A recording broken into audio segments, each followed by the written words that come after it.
Bienvenue sur le podcast de Maison et Domotique, le magazine dédié à la domotique et aux objets connectés.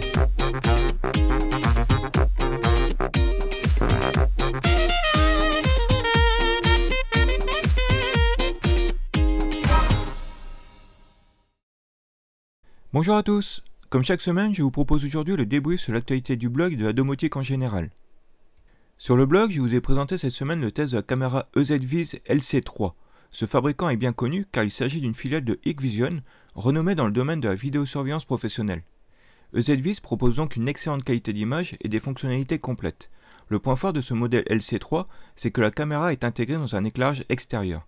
Un éclairage de 700 lumens dans un design contemporain qui rend la caméra vraiment très discrète. Si vous cherchez un moyen de surveiller discrètement votre extérieur, c'est une solution parfaite. Second test cette semaine, celui d'une imprimante 3D, la Artillery Sidewinder X2. Je suis habitué depuis plusieurs années à la marque Creality, mais Artillery est un fabricant qui est souvent mentionné parmi les meilleures imprimantes 3D. Après le test de son dernier modèle, je comprends pourquoi. Nous avons ici une imprimante qui se monte en 5 minutes, qui est fonctionnelle très rapidement. Il est loin le temps où j'avais passé une semaine à assembler ma première imprimante qui nécessitait de revérifier les réglages avant chaque impression. La Artillery Sidewinder X2 effectue sa calibration automatiquement, elle monte très vite en température et lance ainsi rapidement l'impression du modèle demandé avec un résultat parfait. Avec une telle imprimante, l'impression 3D devient vraiment facile d'accès, et son tarif à moins de 400 € la rend abordable pour tous. Cette semaine, je vous ai présenté également le vélo électrique Urtopia, actuellement disponible en campagne de financement participatif sur Indiegogo. Ce vélo est particulièrement intéressant car nous avons là un vélo vraiment moderne, un cadre design entièrement en fibre de carbone qui le rend très léger, seulement 13 kg. Une reconnaissance d'empreinte pour déverrouiller le vélo, plus besoin de clé. Mais surtout, la technologie SmartBar qui apporte la disponibilité d'un assistant vocal grâce à un écran, un haut-parleur et des micros intégrés au vélo. Je vous invite à visionner la vidéo de présentation sur le blog. Annoncé à 4 000 $, il est possible de se le procurer pour 2 000 $ pendant cette campagne de financement. C'est un très beau projet. Enfin, sur le blog, je vous ai parlé de l'annonce de Google qui en déçoit plus d'un. La fin de la gratuité pour le service G Suite. Ce service, disponible depuis 2006, permettait d'accéder à une boîte mail et à de nombreux outils Google. Mais surtout, il permettait de profiter d'une boîte mail avec un domaine personnalisé. Il était mis en avant pour les entreprises et les familles pour avoir par exemple une adresse en henri@dupont.com au lieu du henri.dupont@gmail.com.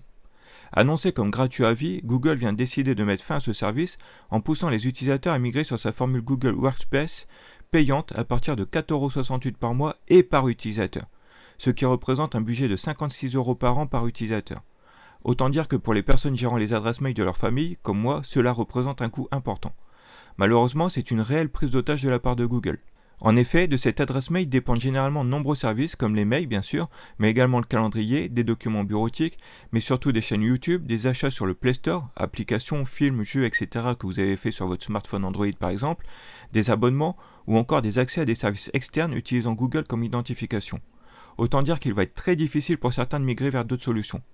Nous avons toutefois mentionné sur le blog diverses pistes possibles pour migrer sur d'autres services beaucoup moins coûteux. Et devant le mécontentement des utilisateurs, Google a mis à disposition un formulaire afin de savoir comment on utilise son service. Ceci afin de nous proposer prochainement d'autres options possibles, notamment pour toutes les personnes utilisant G Suite pour gérer les mails de leur famille. Une utilisation beaucoup plus répandue qu'on ne le pensait. N'hésitez donc pas à vous rendre sur le blog pour répondre à ce sondage. Espérons que Google revienne un peu sur ses positions. Chez nos collègues, nous avons eu droit à de nombreux articles intéressants également. Commençons par Udom qui était silencieux depuis quelques temps, mais qui revient avec des articles très intéressants autour de JDOM.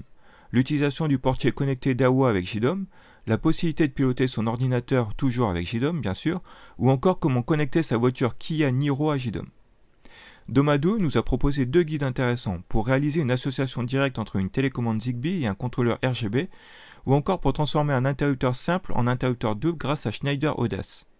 Abavala revient sur le protocole Matter, dont nous avons déjà beaucoup parlé lors du CES. Si vous interrogez encore sur Matter, n'hésitez pas à consulter son article. Planète Domotique nous a lui présenté un module de qualité d'air compatible JDOM, Friend Air Quality, mais nous avons également un guide très intéressant pour utiliser le nouveau Sonoff NS Panel en thermostat Field Pilot.